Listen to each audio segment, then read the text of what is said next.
Hi guys, this side Nikhil. So in this video we are going to make a LSTM model for text classification. So first I will upload a data. So name of the data frame is spam.csv. So after that I will import all the libraries. Then I will read the data. So you will see in the data frame there is a two column v1 and v2 and rest of them are unknown. So in the v1 there are two values, you will see ham and spam, and in the v2 there is the statement or text. Okay, so after that I will plot a count plot for the v1 attribute. So you will see over here the quantity of spam statement or message or text is less than ham. So after that I will store the variable in x and y, dependent and independent. Then I will transform the data.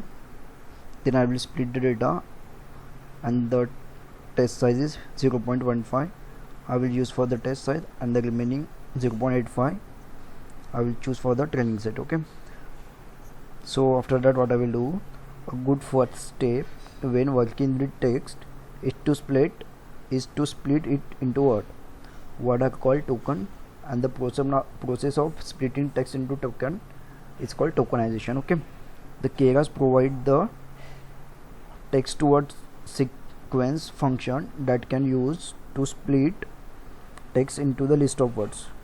Okay, so I will create two variables over here, max order and max length. Then after that I will use the tokenization. I will create the object for tokenization for the maximum words. Then after that I will use the text to word sequence function to convert, means to split text into words. Okay, then I will plot sequence of that. Okay, so after that Keras embedding layer, Keras offer an embedding layer that can be used for neural network on text data. So if you have the text data, you will use the embedding layer for neural network. Okay, it requires that the input can be integer encode so that each word is represented by a unique integer. Okay, it can be used to load up pre-trained word embedded model, a type of transfer learning. Okay, so this is a type of transfer learning you can use over here. So what I will do over here, you are getting the text data in the data frame, you are using the embedded layer from Keras. Okay, after that I will define the RLN function over here. Then I will create a variable input. Here I will choose the maximum length over here. Then after that I will embed in the layer with maximum words. Then I will create the LSTM layer. After that I will create a dense layer with the help of ReLU activation function. Then I will create a dropout layer. So what exact the dropout layer I will use over here to prevent the overfitting problem. After that I will create another dense layer, and I will use the sigmoid activation function. Okay, after that I will see the summary of the model, and here I will choose the compile the model. So here I will choose the binary cross entropy because the output is in binary form.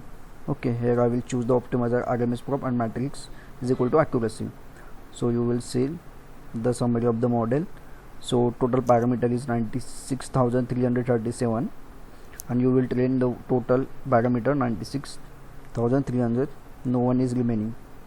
Okay, after that a callback is a set of function to be applied at given stage of the training procedure. You can use callback to get a view on internal state and statistic of the model during training.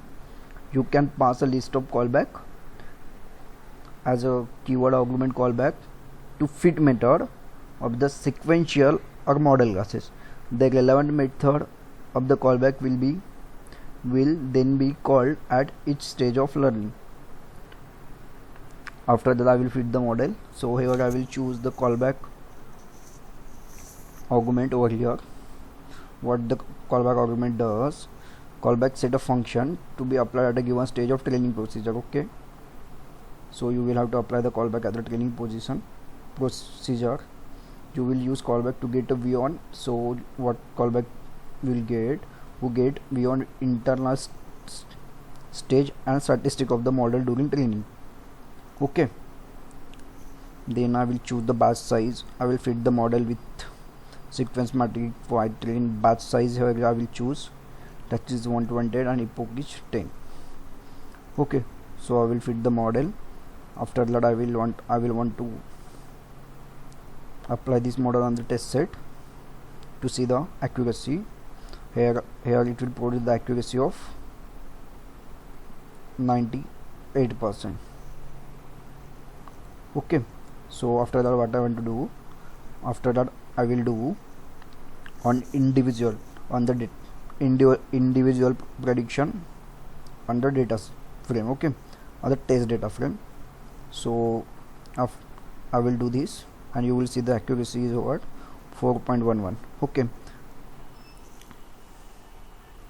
Okay, that's it. Thank you.